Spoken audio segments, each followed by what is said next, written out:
Hari ini kita akan belajar tentang pencemaran atau tercemar, ya. Pencemaran atau tercemar. Bahasa asingnya terkontaminasi. Nah, kata tercemar atau pencemaran seringkali kita dengar, ya. Itu ketika ada reaktor nuklir bocor atau pecah gitu ya. Wah, kita dengar soal kata tercemar. Kalau ada kapal-kapal tangki besar yang membawa ribuan ton minyak. Wah, ternyata mereka karam atau bocor. Wah, lautnya tercemar. Banyak hal. Ya. Terus selama COVID ini kita juga mendengar ya bagaimana pencemaran karena COVID ini sangat luar biasa. Lewat apa saja. Maka itu satu cara yang paling hebat untuk kita mencegah pencemaran COVID adalah cuci tangan, hidup bersih. Nah, ketika kita tidak hidup bersih, ketika kita sembrono, maka pencemaran yang ada di sekitar kita itu pasti akan masuk ke hidup kita. Saudara-saudara, ada banyak hal yang bisa mencemari hidup kita. Ada banyak hal. Nah, biasanya pencemaran itu karena 3 hal. Ya. 1, kita melihat sesuatu atau membaca sesuatu. Pokoknya lewat mata pencemaran bisa masuk. 2, pencemaran terkontaminasi bisa masuk di hidup kita lewat yang kita dengar. Ayo, sering gak kita terkontaminasi, kita tercemar, hati kita jadi kotor gara-gara orang ngomong. Kata-kata orang itu bisa mencemarkan yang masuk ke telinga kita. Yang ketiga, pencemaran atau terkontaminasi itu lewat pikiran kita. Lagi santai, lagi tidak ngerjakan apa-apa. Tiba-tiba, mikir sesuatu. Nah, tergantung sesuatunya ini apa yang masuk ke telinga kita. Nah, 3 inilah pintu masuk pencemaran dalam hidup kita. Yang pertama, mata, melihat sesuatu. Yang kedua, mendengar sesuatu. Yang ketiga, pikiran kita mikir sesuatu. Baru yang lain-lain terserah.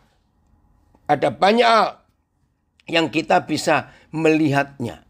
Nah, maka itu saudara, firman Tuhan luar biasa. Ya. Kita lihat ayat yang pertama. Amsal 4 ayat 23. Nah, mengapa Papa di surga? Ini luar biasa. Satu-satunya ayat, ya. Puji Tuhan, dari Manado juga hadir. Satu-satunya ayat dalam seluruh Alkitab yang Tuhan pesan untuk kita jaga. Bukan jaga rumah kita, bukan jaga uang kita, bukan jaga keluarga kita, bukan jaga mobil kita atau jaga handphone kita. Enggak. Inilah satu-satunya ayat yang memberitahu kita bahwa yang Tuhan minta kita jaga itu adalah hati, bukan yang lain-lain. Hati. Ini luar biasa. Kenapa? Nah, jagalah hatimu dengan segala kewaspadaan. Kalau saya tambahkan tema yang yang sedang kita pelajari, begini artinya. Jagalah hatimu dengan segala kehati-hatian, kewaspadaan, supaya tidak tercemar. Kenapa? Karena dari hati terpancar kehidupan. Terjemahan lama. Dari dalamnya terpancarlah segala mata air hidup. Itu terjemahan lama. Ya, AYT, dari sanalah pancaran kehidupan. BIS, sebab hatimu menentukan jalan hidupmu.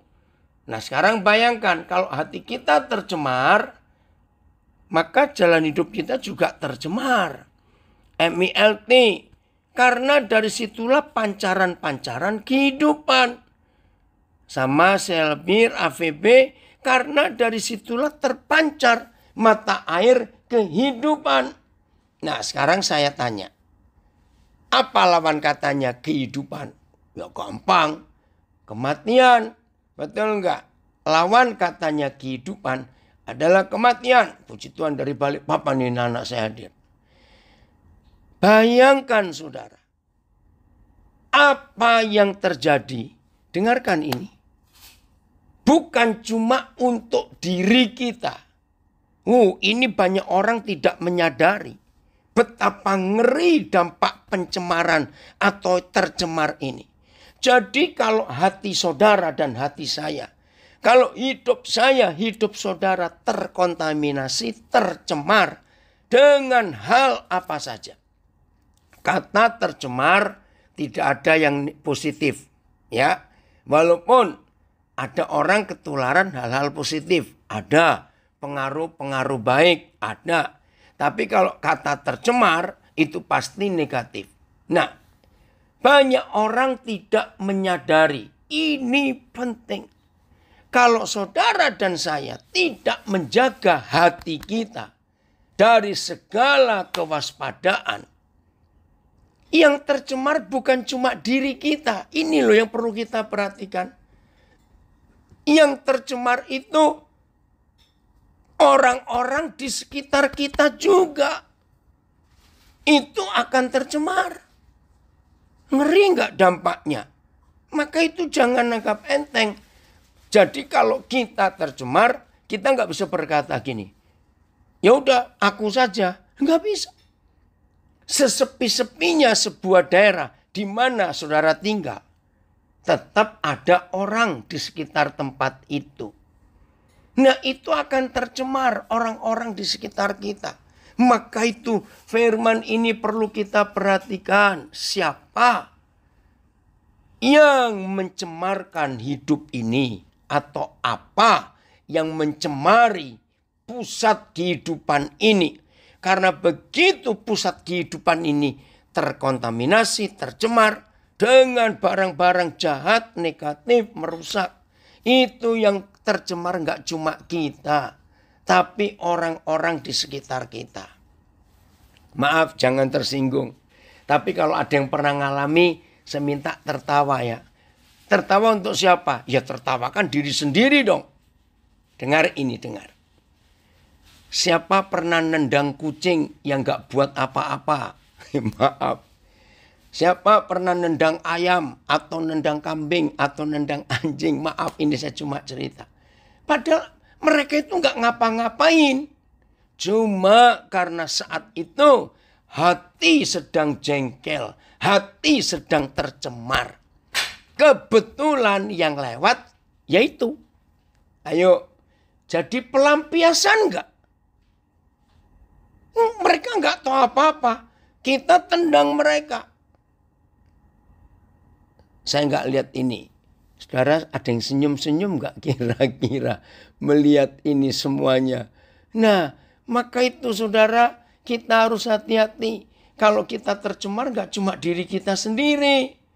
Karena semua orang yang ada di sekitar kita kena juga. Suatu hari saudara, anak saya datang ke rumah. Loh, saya lihat wajahnya kok nggak enak.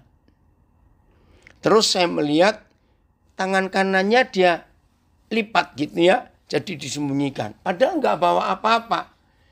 Oh, akhirnya saya tarik tangannya itu. Wih, saya kaget. 3 jari ini berdarah. Waduh, Roh Kudus bilang cepat peluk dia. Saudara, akhirnya saya peluk dia. Menangis dia. Saya tanya, kenapa kamu? Nah itu loh. Tadi pagi ada orang WhatsApp aku, WA aku. Kata-katanya jahat sekali. Padahal aku nggak buat itu. Lah terus ngapain? Ya karena dia tinggal sendiri.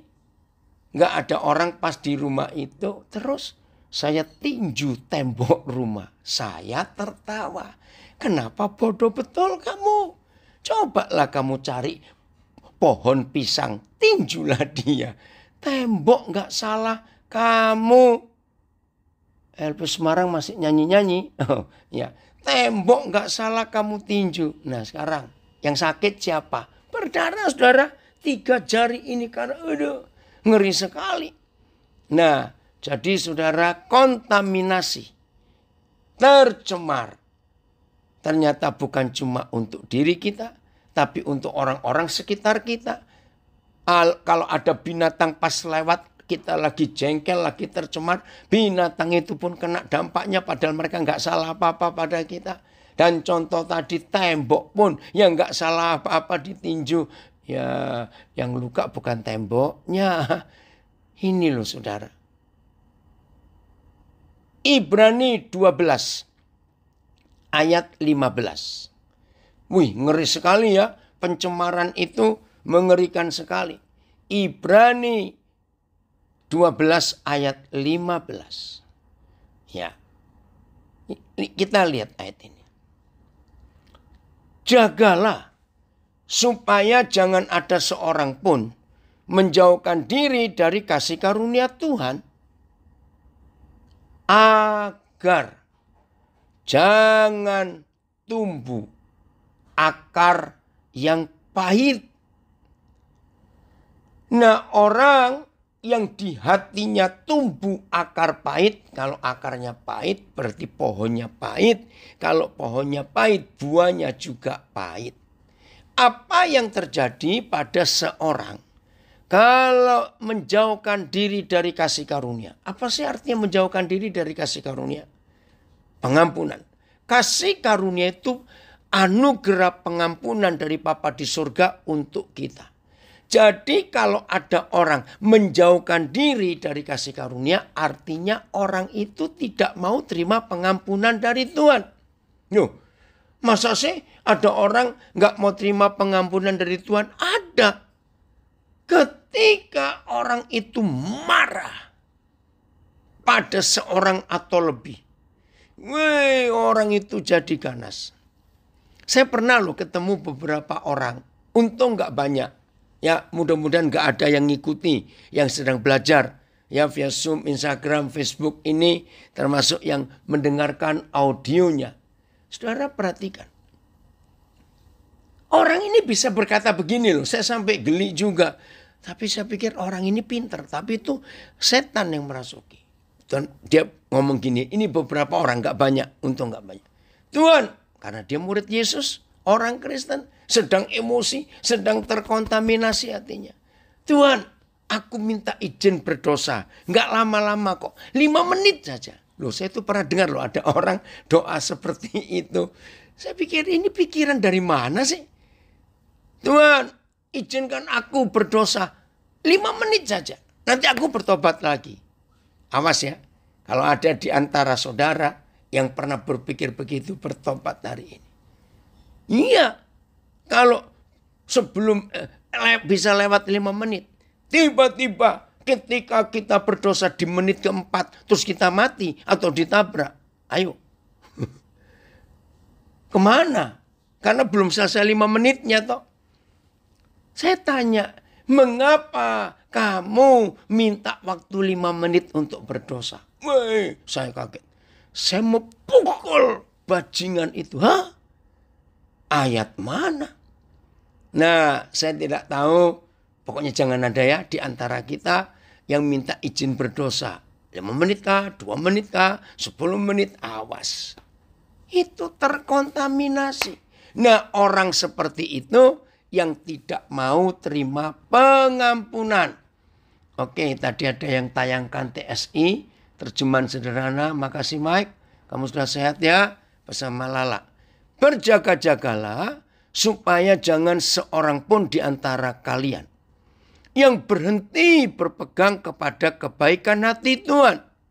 Karena kalau ada orang yang seperti itu, dia akan menjadi seperti tanaman beracun. Terjemahan sederhana Indonesia, seperti tanaman beracun yang bisa meracuni orang-orang di antara kita. Sehingga, aduh Tuhan, ini kata-kata yang indah tapi menakutkan. Sehingga orang-orang tertular dengan kenajisannya, dengan pencemarannya. Saya baca lagi, ini bagus. TSI ya, terjemahan sederhana Indonesia. Berarti di Indonesia ini sudah ada sekian belas ya Alkitab, terjemahan Alkitab bahasa Indonesia yang beda-beda. Puji Tuhan. Tapi belum bisa ngalahkan Amerika. Amerika itu satu-satu negara di dunia yang Alkitabnya ratusan terjemahan. Walaupun bahasa Inggris. Nah di Indonesia ada yang pernah ngitung nggak ya? Ada berapa belas ini? Belum lagi bahasa-bahasa suku. Oke, saya ulangi ya terjemahan sederhana Indonesia. Ayo semua kita belajar. Berjaga-jagalah supaya jangan seorang pun di antara kalian yang berhenti berpegang kepada kebaikan hati Tuhan.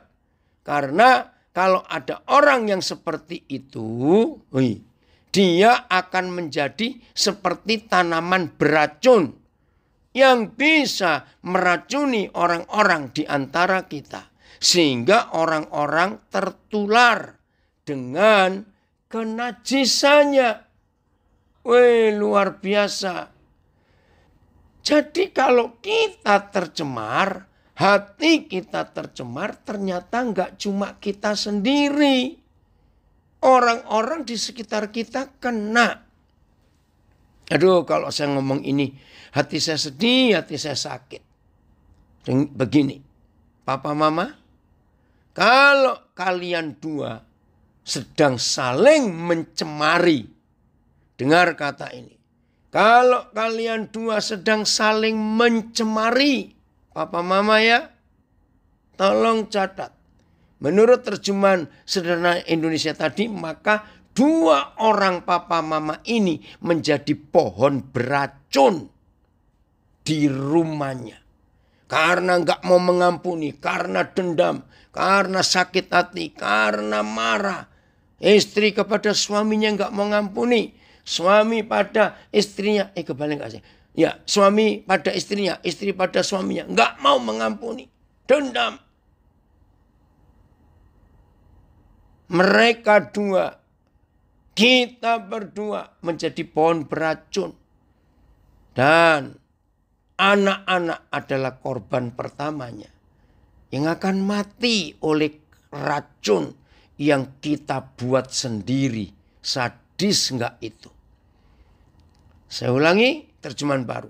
Jagalah supaya jangan ada seorang pun menjauhkan diri dari pengampunan. Enggak mau diampuni karena mau berdosa terus. Karena enggak terima dengan apa yang dibuat oleh saudara yang lain. Agar jangan tumbuh akar yang pahit. Yang menimbulkan kerusuhan. Dan mencemarkan. Menajiskan. Mengkontaminasi banyak orang. Ayat, pastikan. Supaya jangan ada seorang pun yang kehilangan anugerah Tuhan. Pastikan juga. Supaya jangan ada akar pahit yang tumbuh dan menimbulkan masalah. Sehingga mencemari banyak orang. Tengokkanlah baik-baik. Terjemahan lama ini. Supaya jangan barang seorang tiada mendapat anugerah Tuhan. Dan jangan barang sesuatu akar yang pahit tumbuh. Dan mengadakan kesusahan. Sehingga orang banyak itu dinajiskannya. Aduh, kasihan Tuhan. PS. Jagalah jangan sampai ada seorang pun yang keluar dari lingkungan kebaikan hati Tuhan. Terjemahnya beda lagi. Supaya jangan seorang pun yang keluar dari lingkungan. Dari lingkaran kebaikan hati Tuhan. Supaya jangan ada yang menjadi seperti tumbuhan beracun di tengah-tengah kalian. Sehingga menimbulkan kesukaran dan merusak banyak orang dengan racunnya. MLT. Sambil memperhatikan agar jangan ada seorang pun yang kurang akan anugerah Tuhan. Supaya jangan ada satupun akar kepahitan yang tumbuh. Dan banyak orang dapat dicemari olehnya. Jelas ya saudara? Maaf yang bahasa Inggris saya nggak baca. Maka ini yang kita harus perhatikan baik-baik. Pencemaran itu berbahaya sekali dalam hidup kita.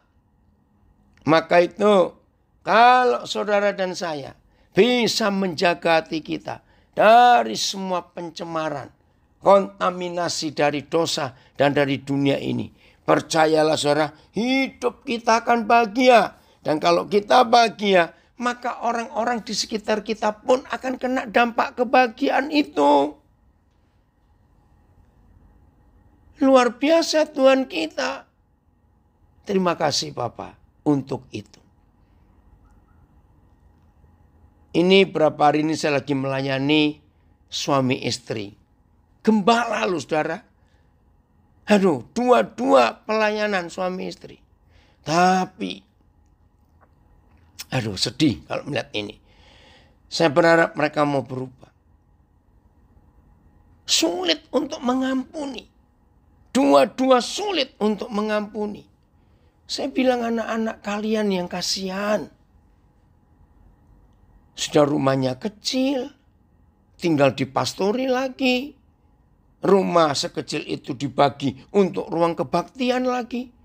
Tapi dua orang ini keras hati gak mau saling mengampuni. Apa gak neraka di rumah itu? Ngeri loh. Mudah-mudahan hari ini saya berharap Tuhan memampukan mereka untuk mau berdamai, untuk mau saling mengampuni. Saya sudah ingatkan, hati-hati anak-anak. Oh, terima kasih Mike, sudah sehat kembali ya. Oh, saat ini sudah 133 daerah. Oh, ini yang bahasa daerahan ya. Tapi yang bahasa Indonesianya saja, ya, yang memiliki terjemahan lengkap Alkitab PL dan PB itu 17 daerah.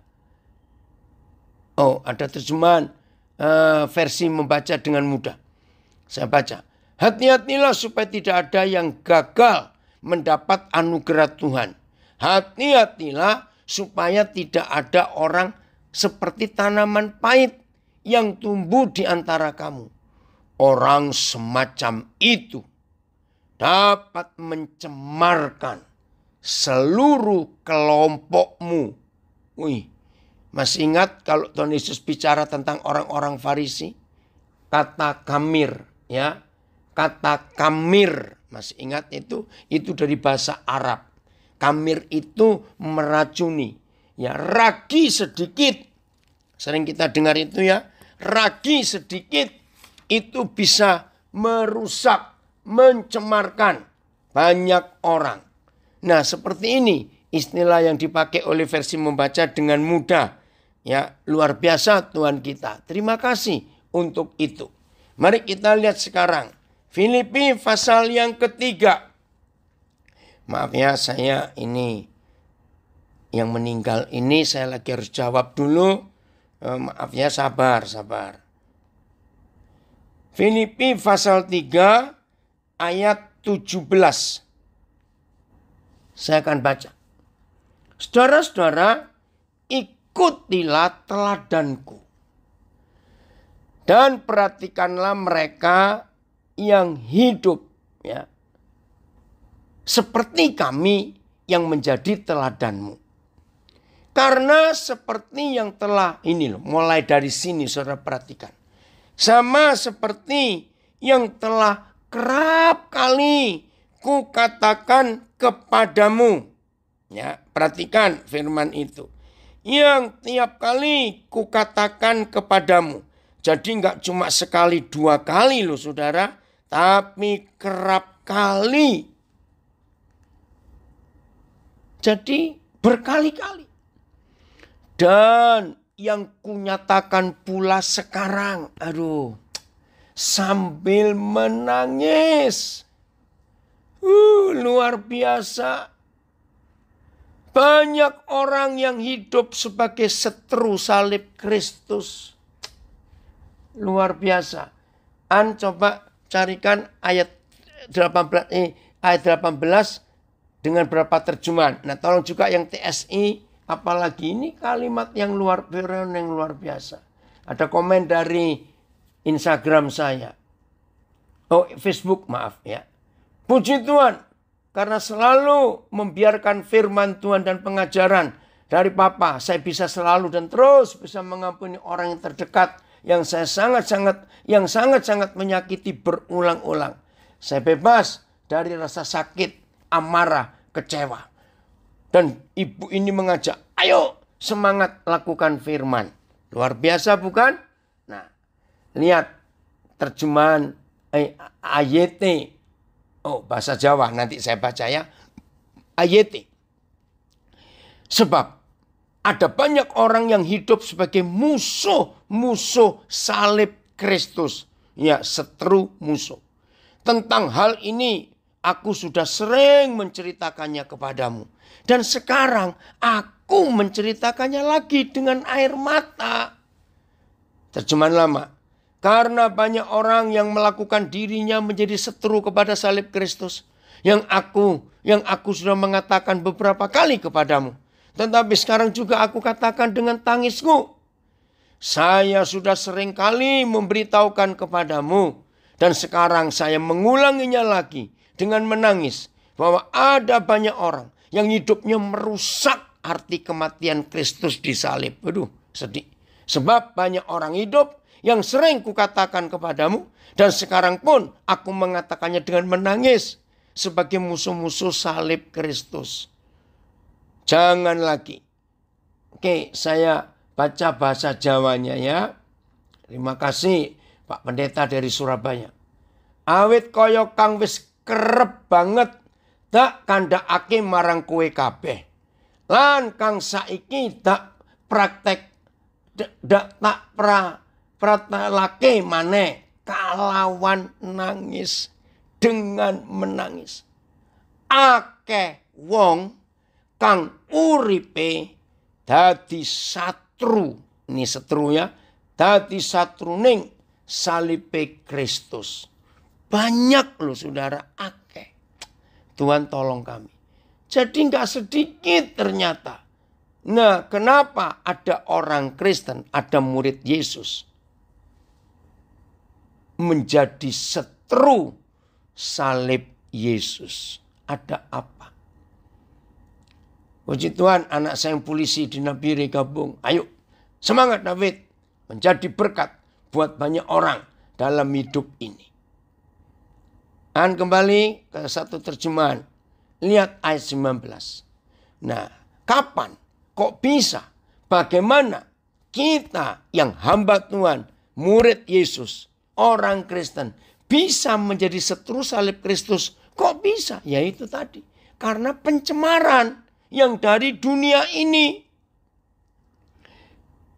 Ayat 19 sekarang ya. Aduh Tuhan, tolong jangan terjadi dengan kami. Kesudahan mereka ialah kebinasaan. Waduh. Tuhan mereka, nggak enak betul. Ialah perut mereka. Habis dah kalau begini. Oke. Kemuliaan mereka ialah aib. Kenajisan mereka. Pikiran mereka semata-mata tertuju kepada perkara duniawi. Akhir hidup mereka, ini terjemahan AYT. Akhir hidup mereka adalah kebinasaan. Karena Allah mereka adalah perut mereka. Dan pujian mereka adalah hal-hal yang memalukan. Pikiran mereka hanyalah pada hal-hal duniawi. BIS. Hidup orang-orang seperti itu akan berakhir dengan kehancuran. Sebab ilah mereka adalah keinginan tubuh mereka sendiri. Hal-hal yang memalukan. Justru itulah yang mereka banggakan. Sebab mereka memikirkan hanya hal-hal yang berkenan dengan dunia ini saja. Nah ini terkontaminasi.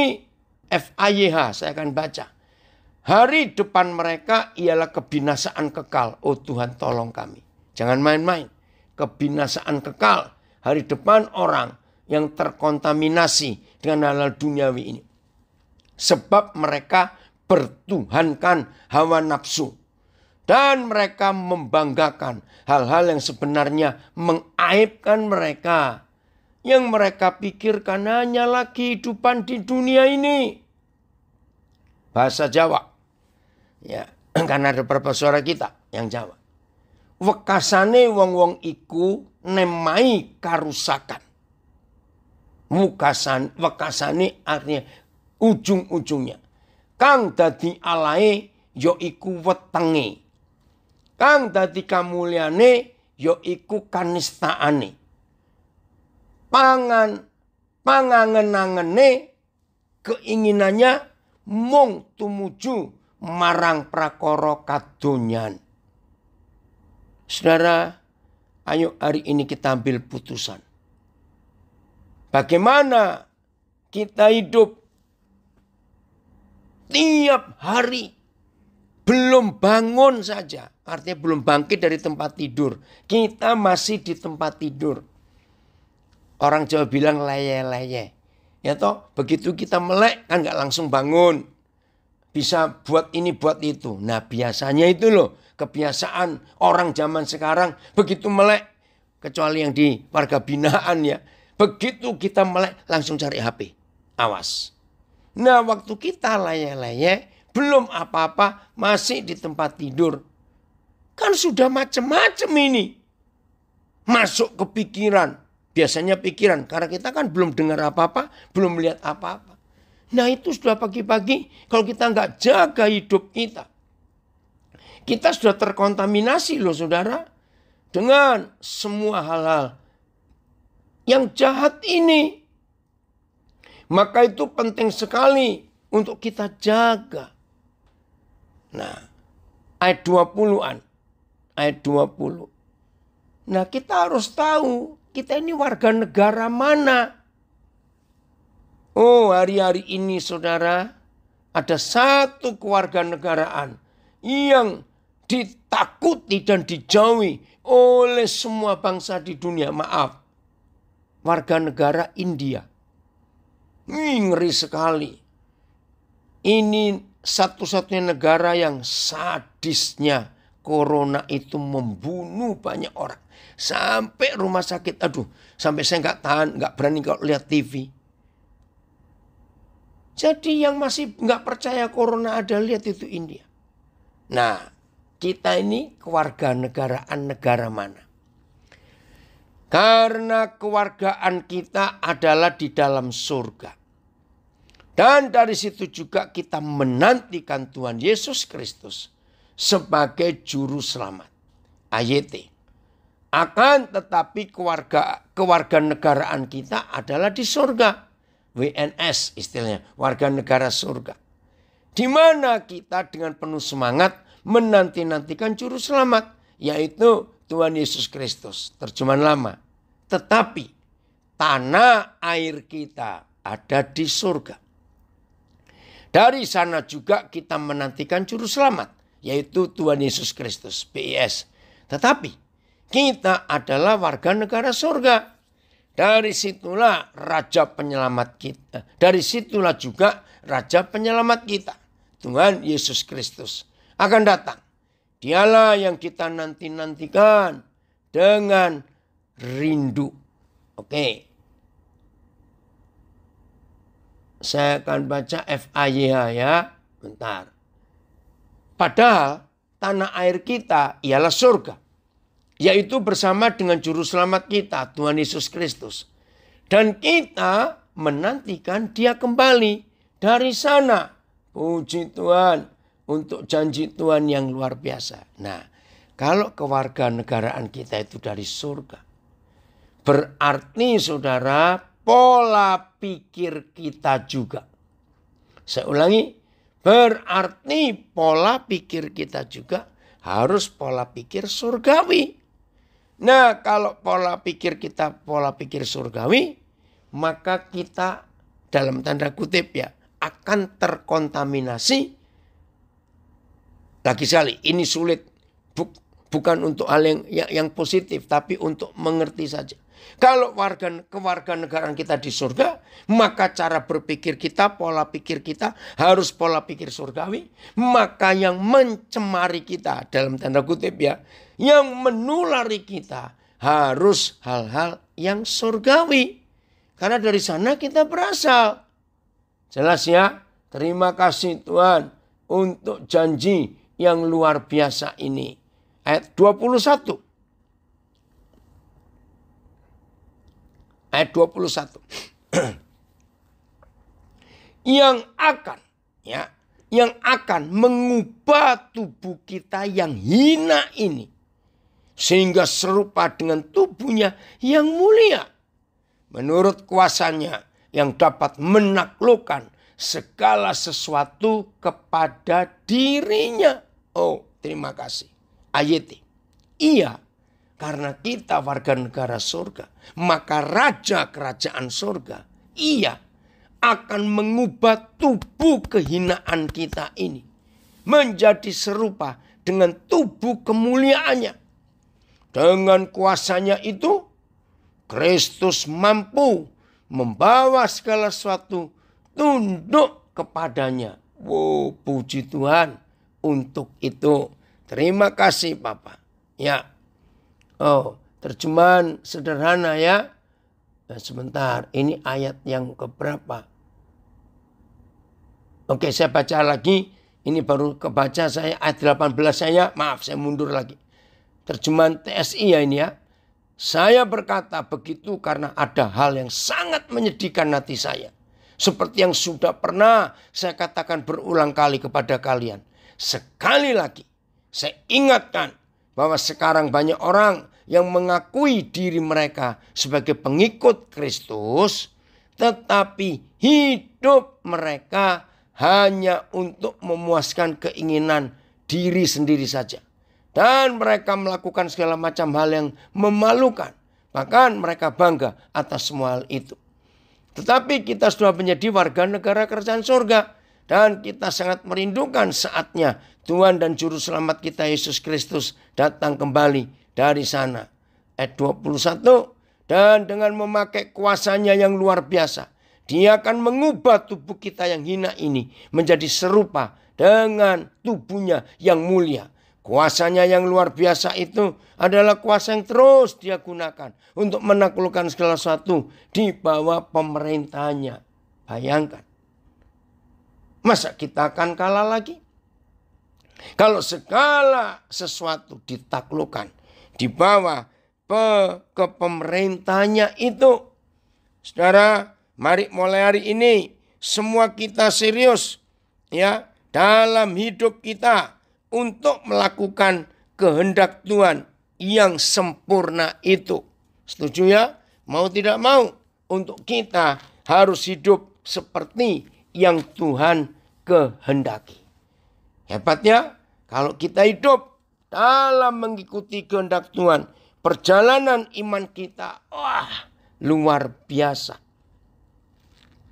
1 Petrus pasal 2. Nah, seringkali pencemaran itu terjadi karena kita tidak mau melupakan masa lalu. Saya ulangi, pencemaran itu terjadi karena kita tidak mau melupakan masa lalu kita. 1 Petrus pasal 2 ayat yang ke-11. Oke. Judulnya, peringatan untuk hidup sebagai hamba Tuhan. Saudara-saudaraku yang kekasih, aku menasihati kamu. Nah, hubungkan tadi dengan Filipi 3. Kita warga negara kerajaan surga. Jangan lupa itu ya. Tanah air kita bukan di bumi. Terjemahan lama tadi. Tapi tanah air kita itu di surga. Saudara-saudaraku yang kekasih, aku menasihati kamu supaya sebagai pendatang dan perantau. Sadar gak saudara? Bahwa di dunia ini kita ini cuma lewat. pendatang dan perantau. Orang Jawa punya istilah, ning donya mung mampir ngombe. Hidup di dunia ini cuma sekedar lewat untuk mampir minum. Jadi nggak boleh berhenti di dunia ini. Kita harus melakukan perjalanan. Maafkan saya kepada semua saudara warga binaan. Walaupun, tolong ya, yang kita nggak pernah pelayanan, nggak pernah ada di dalam penjara, saya ingin ceritakan ini. Tidak semua saudara-saudara kita yang ada di dalam LP, warga binaan, itu 100% salah. Tidak. Loh kok bisa? Ya, ada karena fitnah. Ada karena ditipu. Ada yang karena diperalat. Saudara, memang sampai hari ini ketidakadilan masih ada di negeri kita. Sedih sekali. Ada. Nah, maka itu semua kita dalam hidup, kita hari ini harus ambil keputusan. Jangan izinkan pencemaran masuk ke hidup kita. Jangan. Ngerti ya untuk hal ini? Penting sekali menjaga diri kita. Maka itu saudara-saudara yang kami kasihi warga binaan. Biarlah firman ini menolong kita semua. Pada saatnya nanti saudara bebas. Masa hukuman saudara berakhir. Juga tambahan-tambahan remisi. Itu selesai. Berjanji ya. Mari kita mengambil putusan. Tidak ingin mencemari lagi. Hidup ini sudah cukup. Apalagi dengan istilah. Sebagai pendatang dan perantau. Jangan mikir yang macam-macam untuk selamanya di dunia, enggak. Kita cuma sebentar. Cuma sebentar. Kamu menjauhkan diri. Oke, saya ulangi supaya enggak keputus. Saudara-saudaraku yang kekasih, aku menasihati kamu supaya sebagai pendatang dan perantau, kamu menjauhkan diri dari keinginan-keinginan daging. Menjauhkan diri dari kontaminasi pencemaran keinginan daging yang berjuang melawan jiwa. Ya. Milikilah cara hidup yang baik di tengah tengah-tengah bangsa-bangsa bukan Yahudi. Supaya apabila mereka memfitnah kamu sebagai orang durjana, mereka dapat melihatnya dari perbuatan-perbuatanmu yang baik dan memuliakan Tuhan pada hari Ia melawat mereka. Nah, ini dia. Saudara-saudara warga binaan, hiduplah seperti yang Tuhan inginkan di antara orang-orang belum percaya. Oke. TSI, saya akan baca ayat 11-nya. 1 Petrus 2. Saudara-saudari yang saya kasih, kita ini seperti pendatang dan orang yang tidak menetap di dunia ini. Ya karena kita warga negara kita, tanah air kita kan di surga. Jadi nggak netap. Karena itu saya mohon supaya kalian masing-masing tidak mengikuti keinginan-keinginan badanimu yang jahat. Keinginan-keinginan itulah yang berperang melawan keinginan-keinginan jiwa. Ngeri sekali. Maka itu kita harus milih supaya kita tidak terkontaminasi. Jelas ya? Ayat 13. Tunduklah. Karena Tuhan. Tunduk. Karena Tuhan. Kepada semua lembaga manusia. Baik kepada raja sebagai pemegang kekuasaan yang tertinggi. Maupun kepada wali-wali yang diutusnya untuk menghukum orang-orang yang berbuat jahat. Dan menghormati orang-orang berbuat baik. Ini dia. Sebab inilah kehendak Tuhan. Yaitu supaya dengan berbuat baik. Kamu membungkamkan picikan orang-orang yang bodoh. Nah, saya mau gabungkan ayat yang ke-15 dengan ayat yang ke-12. Sama. Khususnya saudara sebagai warga binaan. Pasti nggak sedikit di antara saudara sebagai warga binaan di dalam LP. Itu yang ngalami tekanan, ngalami fitnaan, ngalami tuduhan. Mungkin juga dengan sesama saudaramu yang Kristen.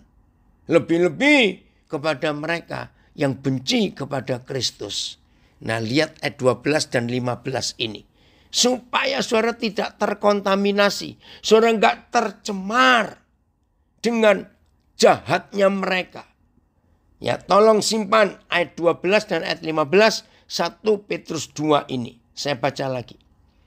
Milikilah cara hidup yang baik di tengah-tengah bangsa-bangsa bukan Yahudi. Saya ganti. Milikilah cara hidup yang baik di tengah-tengah saudara-saudara yang bukan Kristen. Bahkan warga binaan, tunjukkan kepada para petugas yang menjaga saudara. Tunjukkan karakter Kristus. Baik dari kalapas sampai ke semua staf.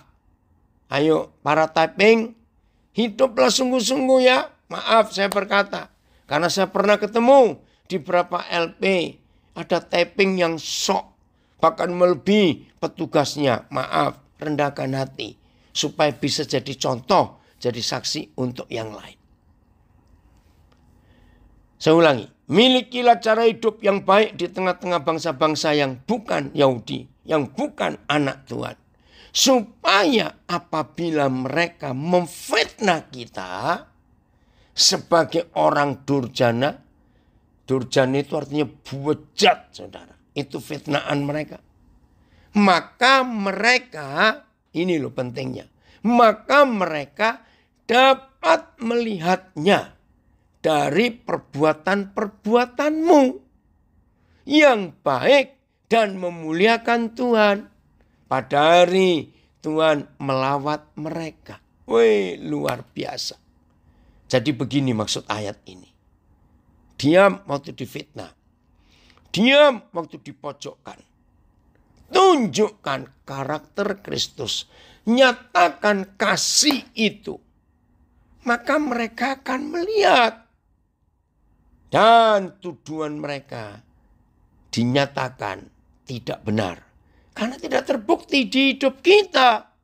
Nggak seperti yang mereka katakan. Weh, kalau seperti itu kan jadi indah hidup ini. Masih ingat saudara kita Daniel di perjanjian lama? Ada toh teman-teman yang sejawatnya, yang satu ranking di kerajaan Nebukadnezar? Nggak suka. Karena dikatakan Daniel itu sehari sekian kali berdoa. Dan kiblatnya ke arah Yerusalem. Berdoa. Nah, ternyata ada rekan-rekan yang tidak suka. Lalu mereka memfitnah Daniel. Raja marah. Berarti fitnahan mereka termakan oleh raja.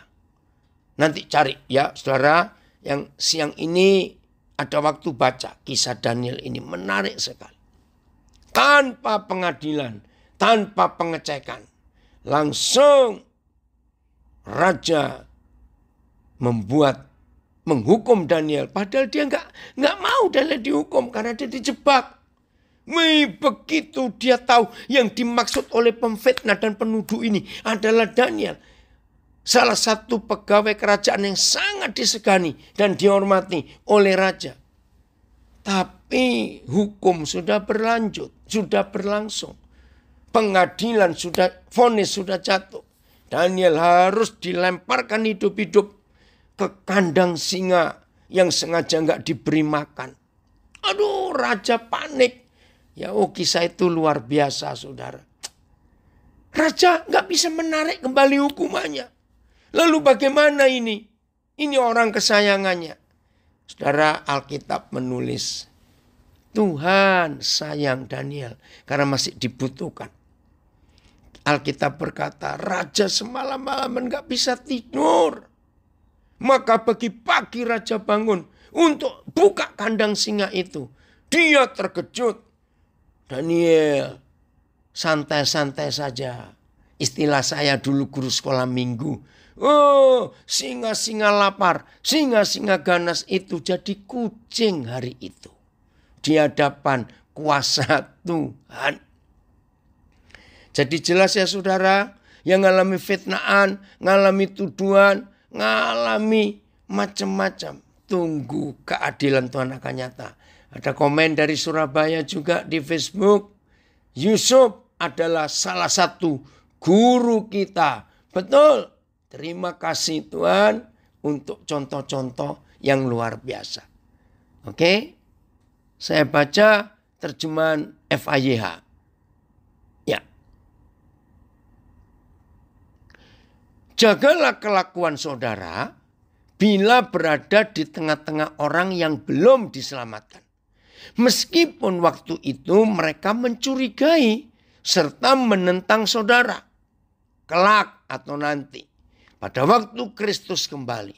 Mereka akan memuji Tuhan. Karena perbuatan baik yang telah saudara lakukan. Nah kan keren kalau begitu. Jadi percayalah. Yang terfitnah, yang tertuduh, yang terzolimi, istilah Arab. Tunggu. Ingat apa yang Tuhan buat atas hidup Ahok. Luar biasa. Kalimat terakhir. Setelah Ahok dengar vonis dan harus keluar dari pengadilan. Dia masih nundukkan diri loh. Menunduk betul hormat kepada hakim dan jaksa. Yang jelas tidak adil. Lalu kalimat yang dikatakan. Gusti mboten sare. Tuhan tidak tidur. Dan terbukti. Mungkin sudah habis semua ya. Orang-orang yang menzolimi dia. Yang memfitnah dia. Lihat nasibnya sekarang. Bahkan ada yang meninggal. Di penjara. Ada yang sedang diadili. Tapi Tuhan muliakan Ahok luar biasa. Diangkat tinggi-tinggi. Maka itu saudara, jangan kita kalah. Ya, firman Tuhan berkata, jangan membalas kejahatan dengan kejahatan. Wih, itu keren sekali. Kalau kita mau hidup seperti itu. Kembalian ayat 15 sekarang. 1 Petrus 2. Jadi saudara, ayo kita jangan kalah. Ya, sebab inilah kehendak Tuhan. Kok enggak enak? Kehendak Tuhan kok begitu? Sebab inilah kehendak Tuhan. Yaitu supaya dengan berbuat baik. Kamu membungkamkan kepicikan orang-orang. Yang bodoh. Berapa terjemahan? Lihat. Ayat 15 ya. Berapa terjemahan ini. Terima kasih Bapak. Sebab ayat beginilah kehendak Tuhan. Dengan berbuat baik, kamu membungkamkan ketidaktahuan orang-orang bodoh. Oh, ngerti ya sekarang? Jadi pemfitnah, penuduh di hadapan Tuhan itu orang-orang bodoh. Berarti yang dituduh dan difitnah itu orang-orang pinter. Setuju nggak saya katakan ini? Maka itu kalau kita dituduh, kita difitnah, berarti di mata Tuhan kita ini hebat, pintar. Yang nuduh itu yang bodoh. Terima kasih Tuhan untuk kebenaran ini. Karena begitulah kehendak Tuhan. Terjemahan lama. Supaya dengan perbuatan yang baik kamu mengatupkan. Tahu ya? Mulut kebebalan orang jahil. Nah, dengan ketaatan Daniel. Daniel menutup mulut singa-singa itu. Sebab Tuhan mau. Supaya dengan perbuatan-perbuatanmu yang baik. Kalian menutup mulut orang yang bercakap bodoh. MELT. Sebab demikian itulah kehendak Tuhan. Yang mengerjakan kebaikan. Untuk membungkam kebodohan orang-orang yang tidak berpengetahuan. FAYH. OTSI dulu ya.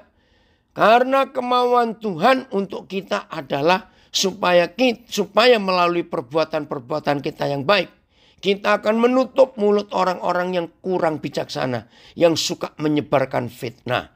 FYI, Tuhan ingin supaya hidup saudara yang baik itu membungkam orang yang telah mencela Injil. Oh, ini beda ya, mencela Injil. Karena mereka belum pernah mengalami kuasanya dan tidak mengetahui faedahnya. IMB, Indonesia Modern Bible. Sebab inilah kehendak Elohim, bahwa dengan melakukan perbuatan baik, artinya menuruti firman Tuhan, engkau dapat membungkam kebodohan orang-orang yang tidak berpengetahuan itu. Wah, luar biasa. Ini hebat sekali.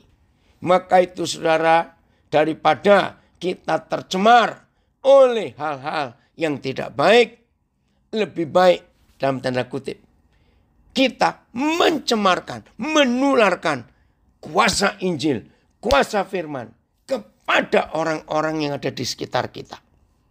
Izinkan saya bicara lagi.